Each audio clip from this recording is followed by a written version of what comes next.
Então vamos começar, Bandeira, explicando. Tem alguma possibilidade de você ir para algum outro clube? A live que você participou na última segunda-feira com o pessoal do Corinthians, com o Mário Gobi e o Felipe Isabella, foi só uma consultoria, foi só um bate-papo? Como é que é essa história de você estar em outro clube? Tem alguma chance? Não, Nicola, na realidade eu encaro esse tipo de manifestação assim como uma gentileza, como uma homenagem. Fico muito feliz quando algum dirigente ou torcedor de outro clube levanta essa possibilidade de eu ir trabalhar em outro clube que não seja o Flamengo. É claro, isso é muito gratificante, mas não existe essa possibilidade, né? Eu sou uma pessoa, né, extremamente ligada ao Flamengo. Acho que todos esses clubes que você citou aí, Santos, Corinthians, São Paulo, tem torcedores, conselheiros que podem perfeitamente fazer a mesma coisa que a gente fez no Flamengo. Eu nunca vou me negar a conversar, a bater um papo, até porque, né, no caso do Mário Gobi, né, ele foi meu colega de reunião da CBF. Desde que você deixou a presidência do Flamengo, você recebeu algum convite ou alguma sondagem para ocupar algum cargo em algum outro clube? Olha, sondagem, claro que existe, né? Mas, como eu te falei, eu considero isso como uma homenagem, como uma gentileza. Nunca passou de uma conversa e isso me deixa muito assim, feliz, né, pelo conhecimento, mas isso não vai acontecer, né? Até porque eu não sei como é que eu me sentiria trabalhando num clube que fosse rival direto do Flamengo. Verdade que existe a possibilidade de o presidente ser candidato a prefeito do Rio em 2020? Existe. Realmente me foi apresentado aí esse projeto, né? Nós começamos a trabalhar nisso. É claro que aí com essa situação de saúde pública, né? Nós estamos vivendo uma situação tão dramática que isso se sobrepõe a qualquer projeto político, pessoal, e eu acho que a gente deve, sei lá, se voltar a conversar sobre isso, né? Dar um tempinho, né? E ver como é que essas coisas vão ficar, porque no momento acho que todos nós, brasileiros, devemos estar focados principalmente nessa questão da pandemia. Tem muita gente sofrendo, tem muita gente ainda que vai sofrer, mas efetivamente existe sim o projeto, né? E sei lá, se tudo der certo, mais na frente a gente conversa sobre isso. Fluminense, Botafogo e Vasco. O que eles precisariam fazer para se colocar onde o Flamengo se colocou? Olha, eu acho que Fluminense, Botafogo e Vasco são grandes clubes, que têm grandes torcidas, são clubes tradicionais, e eu acho que eles podem perfeitamente seguir a receita do Flamengo, que não tem nada de estratosférico, né? Agora tem que se dispor a fazer sacrifício, a cortar carne, não pode achar que vai sair de uma situação ruim para uma boa, de uma hora para outra, né? O Flamengo se sacrificou durante 4, 5 anos. E uma coisa que eu sempre ressalto é que nós, né, da minha equipe, contou com o apoio da torcida, né? A torcida do Flamengo foi muito paciente, a torcida do Flamengo soube entender que nós teríamos que fazer sacrifícios e, por saber entender, ela está colhendo os frutos agora. Bandeira, você se arrepende de ter pago as contas e reestruturado as finanças do Flamengo e o seu sucessor, em um ano, ter gasto tudo que você economizou? Ele quis sua expulsão? Não me arrependo de absolutamente nada. Ele está colocando aqui que o sucessor já gastou tudo. Não é o caso. Tá? Eu não estou participando da política do Flamengo, mas tenho amigos que estão lá no conselho. Eu sei que o endividamento do clube aumentou, mas isso não é necessariamente um problema. Se você tiver planejamento, você pode aumentar o seu endividamento desde que você saiba exatamente onde é que você vai aplicar aquele recurso e tiver planejamento para depois reverter essa situação.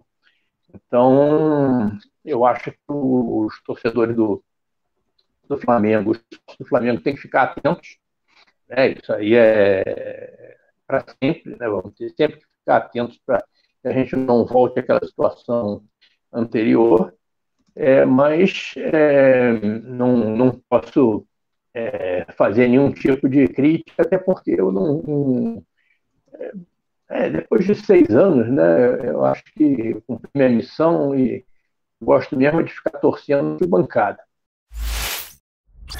Pretende voltar ao Flamengo em outra função? Pergunta ele. Só função de torcedor. Eu acho que eu já cumpri minha missão, fiquei 6 anos, fiz o melhor que eu pude. Felizmente, a maior parte da torcida me trata com muito carinho, né? Então, isso é um sinal de reconhecimento, né? Pelo menos que eu, das minhas boas intenções, né? Fiz o melhor que eu pude, fiquei 6 anos lá, mas, sinceramente, acho que agora é a hora de eu voltar para a arquibancada, né? Que é o meu lugar. Bandeira foi perfeito, só faltou títulos de expressão. Faltou mesmo. Como é que se avalia essa, entre aspas, lacuna na sua gestão de 6 anos? É claro que, não só como presidente, mas como torcedor, eu gostaria de ter ganho todos os títulos que a gente disputou, antes, durante e depois da minha administração. Mas acho que o importante é a gente saber que a gente criou condições para que o Flamengo ganhe tudo e sempre. Se nós tivéssemos focado em ganhar um título no início, né, ou fazer uma loucura, como foi proposto por muita gente, né, inclusive até onde vocês na imprensa, né, que disseram que não, como é que é aquela coisa de que certidão negativa não ganha jogo, balanço não ganha campeonato. O fato de, por conta do esforço que nós fizemos, a gente não ter ganho todos os títulos que a gente gostaria, eu lamento, como torcedor, gostaria de ter ganho, mas eu sei que isso foi necessário. Né? Alguns deles a gente quase ganhou, batemos na trave quantas vezes. Né? Fazendo que a base do Flamengo hoje, eu costumo dizer que é uma máquina de fazer dinheiro. O Flamengo, quando a gente chegou lá, o último jogador que tinha sido negociado por um valor razoável tinha sido o Renato Augusto lá em 2008. Hoje teve muitos jogadores do Flamengo. Né? Todo ano você tem vários jogadores do Flamengo que podem, alguns são negociados, contribui, não só contribui para o sorrimento financeiro do clube, como contribui, no caso do jogador ficar, para o poderio do time principal. Então, foram ganhar quase aquelas 600 milhões, Bandeira. Eu estava fazendo as contas, Renier, Paquetá, Vinícius Júnior, Léo Duarte, um pouquinho menor, mas também o centroavante que foi para a Udinese, o Jean Lucas, por 8 milhões de euros. Tem um centroavante que foi para o Grêmio, agora está me fugindo o nome. Mas você soma toda essa galera... Teve o Viseu também. Era o Viseu que eu estava tentando lembrar. Foram quase 600 milhões de reais em venda de atletas para o exterior. Então, isso tudo faz em casa, mais fácil de administrar, né? Isso. E pode ter certeza que tem outros aí. Agora nós tentamos, se esse trabalho essa prioridade da base não for descontinuada, isso daí vai ser... O Flamengo vai ficar cada vez mais poderoso nessa hora, né? Então, aquele trabalho que começou lá em 2013, agora está começando a dar resultado. A sua gestão, ela teve alguns problemas com a diretoria do Botafogo, do Carlos Eduardo Pereira. Outro dia até a gente fez uma live com ele, ele nem falou o nome do Flamengo, ele se referiu ao Flamengo como simpático, citando aquela questão do William Arão. Como é que ficou para você essa história? É a história superada? Por que Flamengo e Botafogo divergiram tanto durante a tua gestão? Não, para mim isso não tem problema nenhum.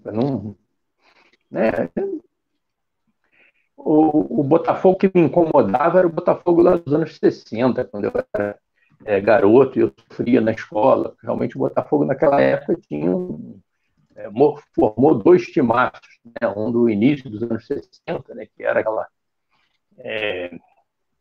aquele time que tinha Garrincha, Didi, Valentim, Amarildo, Zagallo, né? E depois, no final dos anos 60, que tinha Rogério, o Zequinha, Gerson, Roberto Miranda, Jairzinho, Paulo César, né? Realmente eu sofri muito com esse time. Mas eu era uma criança, né? Depois veio o Zico, acabou com essa história, né? Então não tem problema nenhum com o Botafogo, né? E muito menos com dirigentes. Tem grandes e queridos amigos botafoguenses.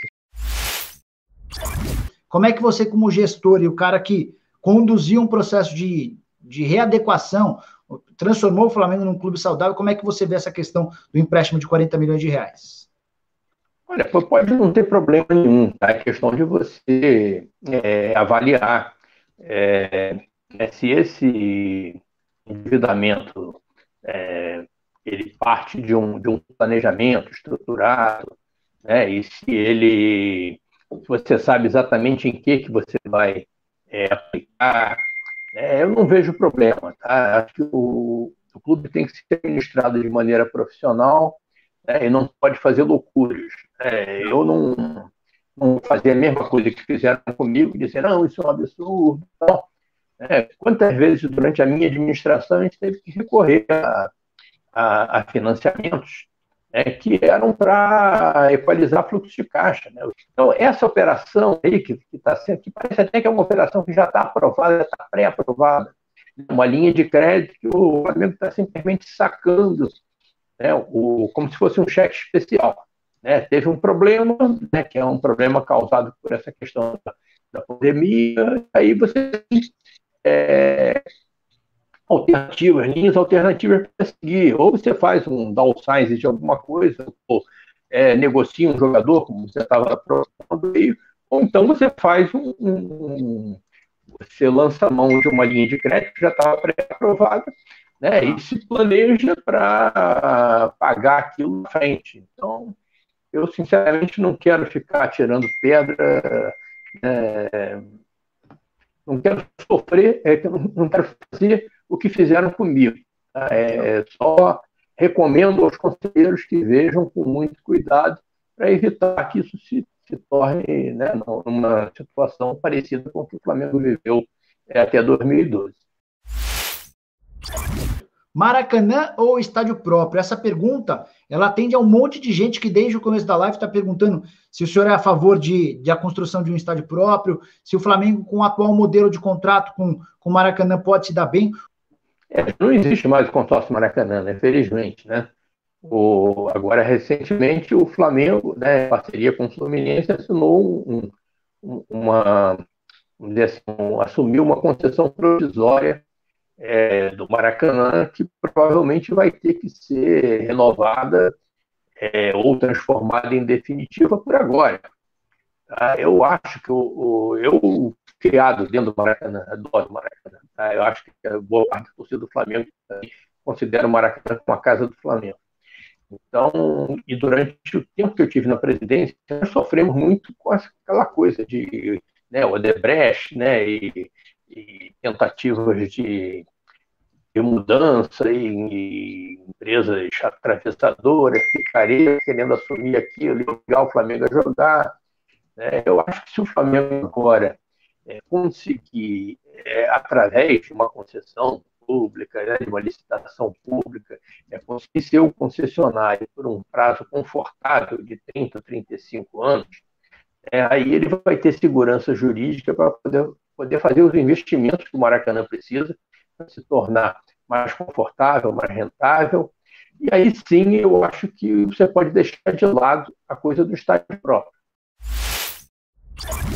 Ô Bandeira, enquanto presidente nesses 6 anos, em algum momento apareceu algum projeto bacana, algum projeto que fosse mais viável para a construção de um estádio, de um terreno a preço bacana? Como é que ficou? Como é que foram esses 6 anos em relação a possíveis projetos e maquetes, aquelas famosas maquetes de estádio para o Flamengo? E apesar das dificuldades financeiras que a gente enfrentou durante pelo menos 4, 5 anos, esse era um assunto que estava no nosso radar. Nós chegamos a assinar um termo de opção de compra de um terreno na Avenida Brasil para construir um estádio para 50, 60 mil espectadores. E esse termo de opção nos dava um prazo para concretizar o negócio, e durante esse prazo nós estudamos a questão. Esse projeto acabou sendo obstado por a construção de uma alça que ligava a Avenida Brasil à Ponte Rio-Niterói, que atrapalharia um pouco, né, o nosso projeto, e não foi adiante. Queria que você lembrasse e contasse para a gente alguma contratação que quase aconteceu na sua gestão, alguma negociação que prosperou, conversou, avançou, mas por algum motivo acabou não rolando. Alguma grande contratação, algum nome que nem todo mundo soube. Olha, o Adriano é meu ídolo, né? É ídolo dos meus filhos, né?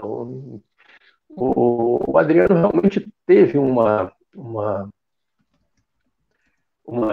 diria uma negociação, né? Porque ele já estava afastado do futebol, foi na época da Copa de 2014, né? E nós tentamos montar um projeto, né, para que ele fizesse, né, um tratamento de recuperação e tudo, e viesse para o Flamengo. Mas na época ele preferiu seguir outro caminho, parece que ia para os Estados Unidos, alguma coisa assim. Eu lamentei, porque realmente é um jogador que todo mundo... Isso era assim, segredo absoluto, ninguém sabia. Mesmo? Para os meus filhos, que isso foi até negociado por um ex-dirigente do Flamengo, que era amigo do Adriano, né? Amigo do Adriano, né? O Cheirinho, né? Carlos Dias, que mora aqui no meu condomínio, né? E se meus filhos soubessem que eu estava em reunião na casa do Zé Carlos com o Adriano, eles iriam lá para a porta e iam ficar gritando: o imperador voltou, o imperador voltou e tal. Mas, infelizmente, não deu certo, mas fica todo o meu carinho e admiração pelo nosso imperador. Isso foi em 2014, Bandeira? Foi em 2014, no final da Copa do Mundo. Eu lembro que no dia da final da Copa do Mundo, o Klose, ele foi homenageado no Maracanã. O Maracanã aplaudiu o Klose de pé, né? O Klose estava se despedindo naquele dia, né? E aos 36 anos de idade. E o Adriano, na época, tinha 32, e a minha argumentação era a seguinte: foi na Copa de 2018, na Rússia, o Adriano vai ter exatamente a idade que o Klose tinha em 2014, vai ter 36 anos. E se ele se cuidar, gente, não tem Ibrahimovic, não tem nem Lewandowski, não tem ninguém que se compare ao Adriano, né? Se ele quisesse, mesmo botasse na cabeça: eu quero jogar a Copa da Rússia, ele ia jogar. E ele poderia se despedir da mesma maneira que o Klose se despediu, só que ele é infinitamente melhor do que o Klose, né? Você conseguiu entender o que aconteceu para que o André Santos pudesse ter jogado de forma irregular? Ele havia sido punido, né? Ele tinha uma suspensão para cumprir e ele entrou no jogo no sábado à noite, né? Era a véspera da rodada decisiva, como o Flamengo já não disputava nada, ele acabou entrando em campo. Você tem ideia do que pode ter acontecido, Bandeira? Olha, algumas coisas ficaram na minha... Eu não me lembro de todos os detalhes, mas o fato é o seguinte: ele foi expulso na final da Copa do Brasil, né? Então, ele teria que cumprir a sua suspensão na Copa do Brasil seguinte, 2014. E o regulamento da CBF dizia que se você encerra a participação num campeonato, né, e você tem um jogador expulso, a suspensão automática deve ser cumprida na competição subsequente. Acontece que o Campeonato Brasileiro e a Copa do Brasil não eram competições subsequentes, eram competições concomitantes. Então, eu não tenho a menor dúvida, não sei, jogado, mas eu não tenho a menor dúvida que o André Santos tinha condições, sim, né, de jogar aquela partida. Mas aí Você sabe, né? Você é torcedor da Portuguesa, você sabe que as coisas não foram, né, exatamente normais, né, naquele final. Leonardo Bauer, fala da saída do Mano, ficou mal explicada. Ficou, inclusive para mim, né? Porque na ocasião ninguém soube o que aconteceu, né? Acho que não estou dando nenhum furo de reportagem aqui ao dizer que acho que na época foi falado. Eu soube da demissão dele pelo rádio, né? Eu estava voltando para casa do Maracanã e aí estavam as entrevistas no vestiário e tal. E aí eu vi que ele não era mais técnico do Flamengo, deu um susto, né? E aí comecei a ligar para as pessoas e tal. Não sei exatamente o que aconteceu. Eu até já encontrei, não tenho nada, absolutamente nada contra o Mano Menezes, acho um excelente treinador. Encontrei com ele já outra vez, ele estava no Cruzeiro, mas não tocamos no assunto. Não sei se foi alguma coisa de foro íntimo, alguma questão pessoal dele, mas como foi uma decisão unilateral da parte dele, né, não cabe a mim ficar especulando, né? Só posso dizer com toda sinceridade, isso eu não sei. Queria saber do senhor sobre Jorge Jesus. A informação que vem é de que o Jesus pediria 7 milhões de euros para renovar contrato com o Flamengo. Detalhe, Bandeira, 7 milhões de euros livres de impostos. Se a gente levar em consideração que o euro está mais ou menos 5,70, a gente está falando de um valor de 3 milhões e 300 mil reais por mês. O Flamengo ou qualquer clube brasileiro tem capacidade para bancar 3 milhões e 300 mil reais para qualquer funcionário, Bandeira? Olha, a questão do seu planejamento. Tá? Em primeiro lugar, eu acho o Jorge Jesus um treinador fantástico. Tá. Quando eu visitei o Benfica em final de 2014, ele era o treinador do Benfica. Todos nós já admirávamos muito o trabalho dele, mas naquela época, 2014, a menor condição do Flamengo sonhar sequer em trazer um treinador europeu, um treinador do prestígio, do currículo do Jorge Jesus. Tá. E quando ele veio para o Flamengo, realmente ele fez um trabalho absolutamente revolucionário. Ele mudou, ele fez deu uma mexida, ele revolucionou o Flamengo e o futebol brasileiro. Com certeza, o salário que ele ganha hoje no Flamengo, eu não sei qual é, mas seja qual for, vale, né? Porque ele deu retorno. Então, eu acho que é normal que ele queira se valorizar. Eu acho normal também, né, que o Flamengo queira manter um treinador que faz parte da história do clube já. Sobre o episódio do Ninho do Urubu e a tragédia da morte das 10 crianças, Bandeira, você acha que se tivesse na condição de presidente, você já teria resolvido essa questão com relação às famílias? Olha, bom, se eu ainda fosse presidente, eu tenho quase certeza que não teria acontecido o incêndio. Mas tive lá 6 anos, não aconteceu nada e o que aconteceu ali, eu sinceramente, como eu não estava mais lá, eu não sei quais foram as causas, mas espero que o inquérito, né, que a questão toda que hoje está no Ministério Público chegue à verdade, né, porque é muito desagradável você ter inocentes sendo acusados, né, de maneira totalmente injusta. Né, um deles, inclusive, sou eu. Mas nada que se compare, né, todo o sofrimento que eu e outras pessoas, né, que a minha família teve com relação a isso, mas nada, por mais doloroso que seja, nada se compara ao sofrimento das famílias, dos pais desses meninos de ver e de perderem uma criança naquela situação que foi. Né? Então, na história do Flamengo não tem nada mais triste, nada mais vergonhoso, nada mais trágico do que isso. E eu tenho certeza que esse assunto com as famílias já deveria ter sido resolvido. Não tem a menor dúvida disso. Acho que o Flamengo teve uma oportunidade de resolver isso logo no início, com a Defensoria, com o Ministério Público, né? E eu não estava mais lá, não posso fazer nada, só torcer e me solidarizar com as famílias, mas eu torço para que isso se resolva.